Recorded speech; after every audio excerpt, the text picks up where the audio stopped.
We welcome in our solo co-host in the first half hour, the Admiral Bill Stubblefield, former Berkeley County Commission President. Bill, good to see you. Good morning, Rob.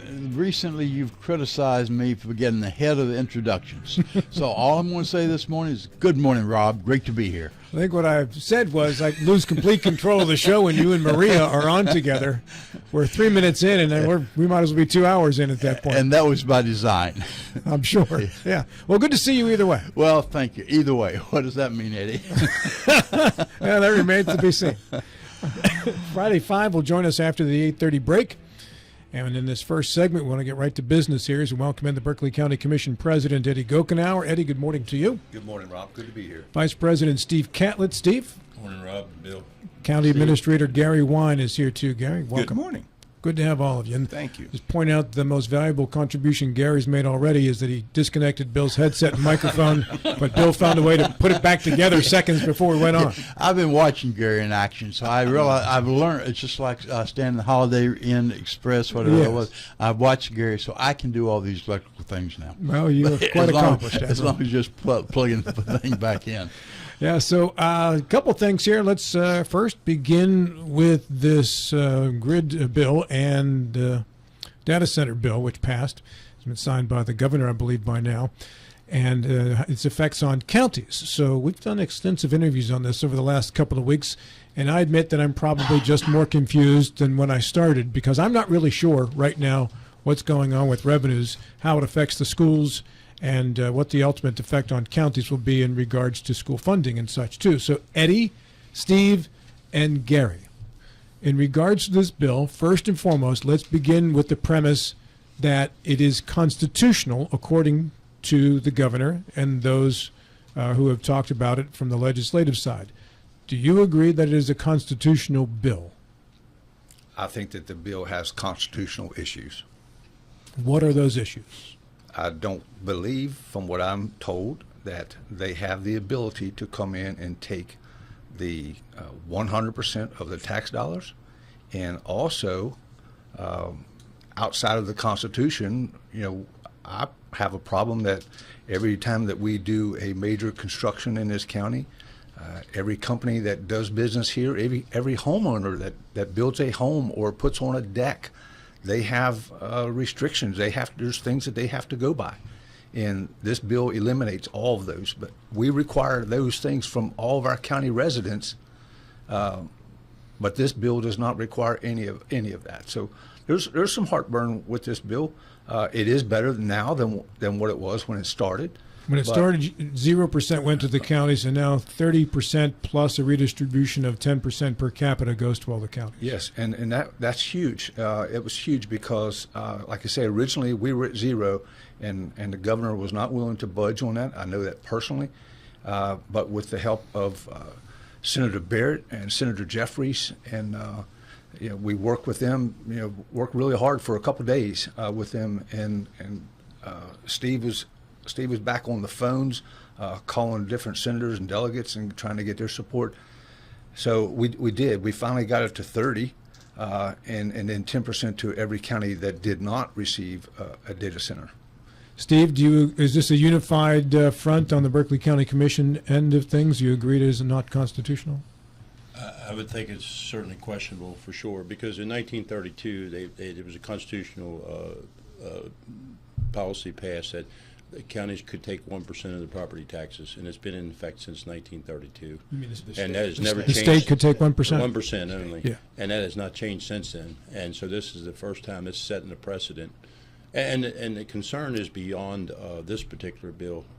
What happens if the next administration or a couple years later they come in and decide, well, we want to take this source of income from this certain development and take those funds too. And so is it opening Pandora's box, so to speak? And that's the part that scares me more than, the Senate got it to 40%. They amended it to 40%, and that would have made us whole. And I would be very comfortable with that, obviously. And then when it got back to the House, they amended it back to 30, and that was a shame. That gets us about 75%. Mm-hmm. So, that's better than 0, obviously. So, Is there an appetite to legally challenge this, Gary or Eddie or Steve, in the court? That's still up for discussion, and we have discussed it. We've taken no action on this, and it's almost we got to be very careful with this, and we want to make sure we're right. Obviously, the governor and his action is fighting for what he thinks is best for the state of West Virginia, and we have to fight and think for what's best for Berkeley County, and that's what we need to do. So, truly, I'll tell you honestly today, right now, we don't know what direction we're going to go with that. To Steve's point, Rob, you've heard about, you've heard it said that, well, this is new revenue or revenues that the counties have never had. That is so far from the truth, it's not funny. Because this is the greatest portion of revenue that the counties have ever had. This is ad valorem property tax, right? That is 75% of their revenue. It doesn't matter whether it's ad valorem on a car, ad valorem on your property, ad valorem on Procter & Gamble. All of these things were never had until they were constructed. So this isn't newly identified revenue. This is the way that the 55 counties in the state of West Virginia have existed since the law was designed. So for someone to say, well, this is revenue the counties never had, that is not fair. They've always had this. This is just a new taxed piece of property. It's just a different kind of property. It's not new. Bill? Yeah, a couple of questions. Eddie, you said that the redistribution, that 10% redistribution, would go to those counties without a data center. Yes, sir. So that means that Berkeley County, since we'll have a data center, will not benefit from that additional 10%. That's correct. Now, that's not what we were told. That's different than what we've been told. So I understand that you still get your percentage based on population, regardless of whether you have a data center or not. that's more consistent with what we heard. Okay, then that could be right. And in Yeah. that situation, we would get 7% of that funding. Yeah. 7%. It's based on the last census where we were at 120,000 people. We're at 135, but we get about 7% of that money. See, and this has been part of the problem from day one. Steve and I met this past week with Senator Brian Helton out of Fayette County. Wonderful, wonderful person. And we had this discussion about this, and I said, look, we're hearing numbers from every time I speak to somebody, it's a different number. I said, I tell you what we need. We need to see the formula. It doesn't matter what the value of the property is. Create the formula so that every county or state can make that determination. All they got to do is plug the numbers in, but provide us with the formula, because I don't have 100% confidence that what we're being told is correct. So put it in black and white. That way everybody sees it and everybody's playing on the same level, and we don't have to say, oh my, this is not what we were anticipating. Put the formula down, put the calculation. All we got to do is plug it in, plug the numbers in. Yeah, it's possible that both of you are right. I don't know if you are or not, but it's possible that it'd be language to say that if you do have a data center, you'd be excluded. But the rest of the rest of the money would be divided up in population. So that'd be a good point. I have another question as well, though. We've been hearing a lot of confusion, a lot of different interpretation about schools. Are the schools been impacted with this? And if they are, by how much? As we understand it, the schools are impacted. They are not whole. But like Eddie said, everybody's talking about this from every angle, from the folks who wrote the bill, the folks who passed the bill, and the folks out here trying to decide whether it's good or not. But as we understand it, we believe that there's opportunity for the school boards whom are in the school aid formula and do receive it could have jeopardy of up to 15%. Okay. Of the revenue. And as of right now, this formula doesn't include the school bonds and excess levies at the schools. There's their current rate, the school rate current and the county current, which is about 52% of the property taxes we collect. Okay, those aren't affected. I know their concern though is, will they go later and dip into those funds, those excess levy funds? Now they couldn't on the bond levy, of course, but on the excess they could. So who knows, So It's a precarious Well, situation. as this is, I believe, a law now, when will you know what these numbers are? Well, it's still not yet. He hasn't signed it, first of all, and before he does, it's going to go through a rules committee and all, and there's going to could be some tweaking to this thing. So really, the final version is still not completed yet. I see. Okay, it goes well, to good the rules committee, clarification. and hopefully, we're going to have some input in that, even though we won't be at the table. But we have to wait and see how that shakes out. Also. What did the Association of Counties do for you on this, as well as your own lobbying firm in Berkeley County Access Strategies? Worked extremely hard to get us to where we are. You know, obviously everybody came out in opposition of the original bill that the House passed, where the counties got zero. So Access Strategies worked tirelessly to support the Berkeley County Commission, but as well did the Western Association of Counties and the County Commission Association. They all proclaimed against the bill. Yeah. How about our local delegation? How did they? Were they supportive of the county? Not according to the vote. The House side, we took a beating. We did. We truly did. And I asked a couple different delegates, like, did you understand this bill well? And they tell me that they truly didn't read it. And I find that very disappointing. I'm not sure I even believe it. They said they didn't even read it? That's what I was told. Whoever delegation did support. Oh, well. I don't think any of them supported it. it. But Senator Barrett, kudos to Senator Barrett. He is the person that got it to 40%. I mean, he had it right from the onset, making the counties whole. Yeah, honestly, had it not been for Senator Barrett, and I told you, I think the first time I came on about this, had it not been for him and Senator Jeffries working together, we'd have still been at zero, and I firmly believe that. So and really, Helton and some other folks, I mean Willis, met Willis with the governor, okay, and the governor, they told us that he was even satisfied with the 40% coming to the counties. But the House changed it back to 30. And the House is one changed it back to 30. Any reason you understand as to why? Because I don't know that Jason understood why they changed it to 30 either. No one does. Why would they do that? That would have made us whole. The 40% mark, you keep saying 40% of the tax dollars would make you whole, whereas common sense would say 100% of the tax dollars would make you whole. But Jason explained it as if you got 100%, you would lose so much in school funding that it wouldn't have been worth getting the 100%. Well, remember, the 40% is of all of the ad valorem tax, to include that of the levy rate for the county commission and the school board. So it's a bigger bucket. You remember in the beginning they talked about buckets, correct? Mm-hmm. So our portion, 1339, our levy rate collected, if we get it and it comes in, is a certain portion of money. Well, then the school board's piece is larger. So when you take that and you add it up, we're getting 40%. Now we're getting 30%, pardon me, of the bigger number, not the small number, is how it works out. Okay.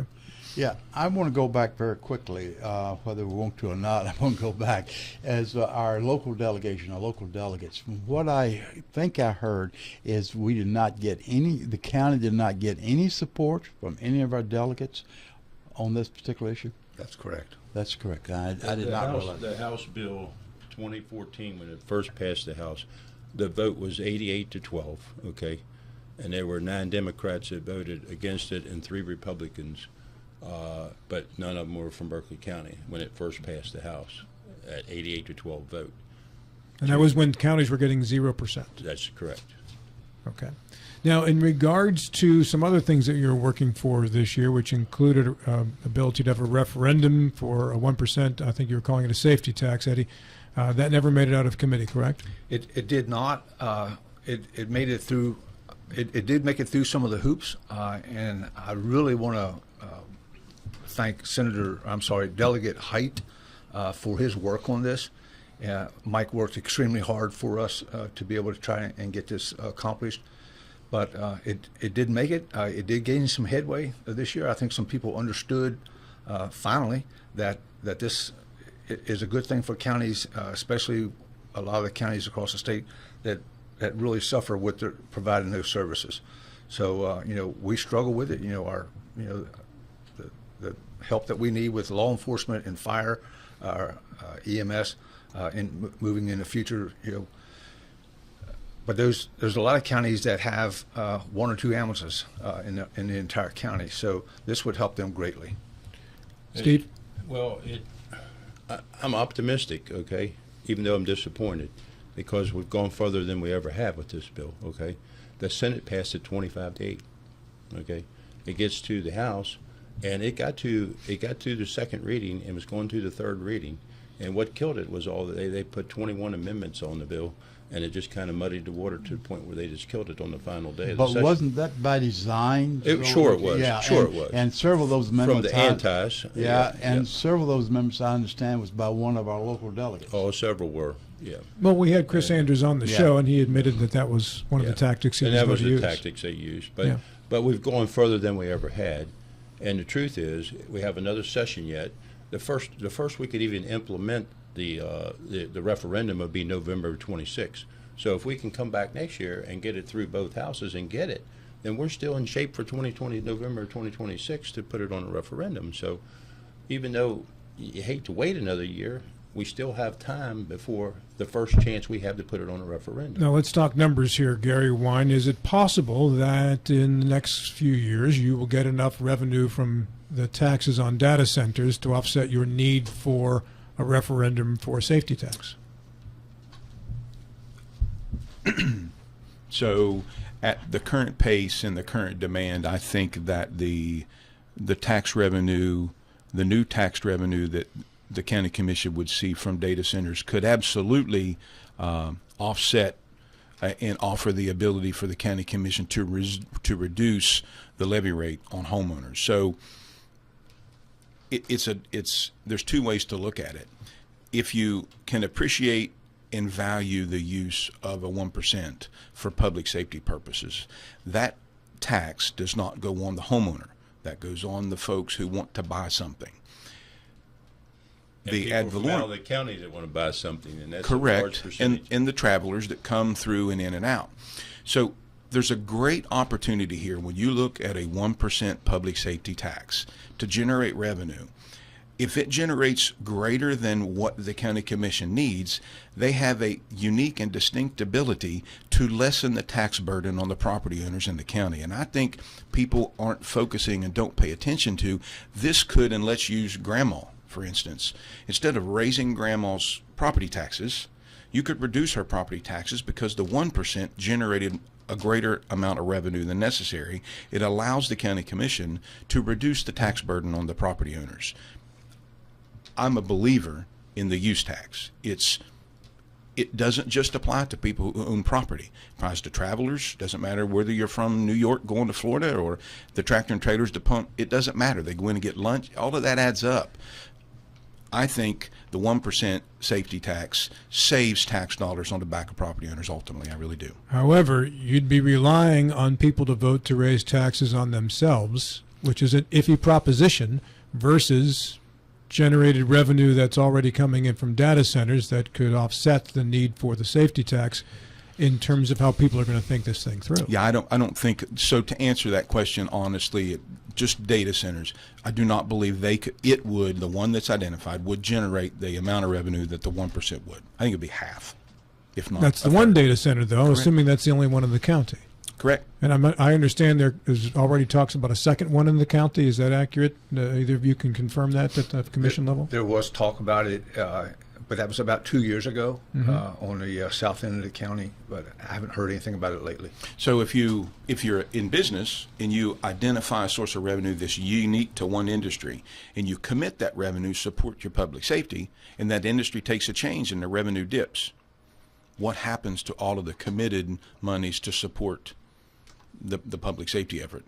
Whereas the 1% sales tax is across it's across everything. So it's a dangerous proposition to put all your eggs in the data center revenue basket, and then technology changes and the taxes aren't there for them, and that one bucket goes from 75% to 10%. Then what do you do? I mean, we're talking about human capital here. They aren't talking about buying buildings and stuff. They're talking about people. Yeah, but you're also talking about relying on revenue that can only be set up by people voting to raise taxes on themselves, and that's a very It's their iffy choice. proposition. But it's their choice. But that's the way it should be, honestly. I agree with you. I mean, Is that not democracy? Let the people decide? That It would. is. I've argued for that the entire time. 48% of our taxes now are by the vote of the people. The school excess levy and the school bond levy, and people do it all the time, and that's how they work. There's excess levies passed for other things, and there's going to be more pressure on us to have more referendums on the ballot for excess levies that only the property owners are going to pay. It's coming. The pressure's coming because we're going to need more deputies. Parks and Rec wants more money. All these people, and they're going to ask us to put on a referendum an excess levy. Well, people aren't going to stop moving in here, and they're going to need more services as they do. Bill? Yeah, going back to the point that Steve's making, we realize kind of a casual sense that we need more deputies, we need more Parks and Rec, but that point has never been successfully marketed. It's something we kind of allude to, but we've never, as a community, realized the impact of status quo, or the impact that we'll not have more deputies. And I think Rob's exactly right. There's going to be some reluctance of folks saying, don't raise my taxes. I've got everything I want from the county. I don't need anything else. But the point you're making is that's not the case. We are behind on services to our growing community, and how do we make this point more vivid to our constituents? Yeah, we have half the deputy sheriffs, according to the calculation of the sheriff, and I trust our sheriff, by any national statistic that you would want to look at. All of your sheriffs for the last 4 terms that we've been interviewing have said the same thing. Yeah, they have. Yeah, and our fire service, we made great strides very recently working with the Fire Service Board. We are going to be the first county in the state of West Virginia to put 2 paid professional firefighters in each one of our volunteer fire stations 7 days a week. That's tremendous, but that's half of what any NFPA regulation would say that you need.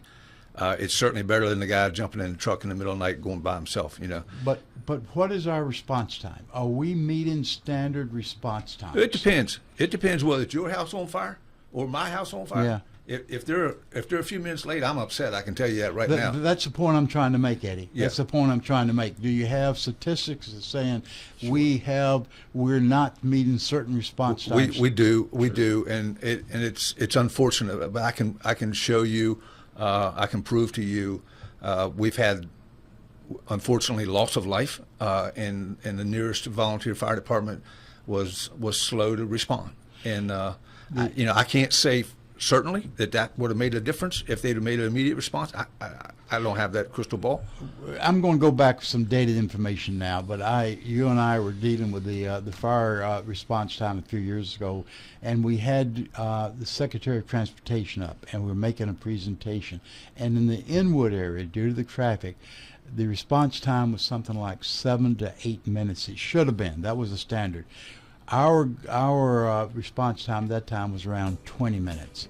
A very vivid fact, we were not meeting response times. Yeah, and these guys, they work hard, they try, they really do, but it's tough for them to keep up. But my point is, we need to market. We need to market.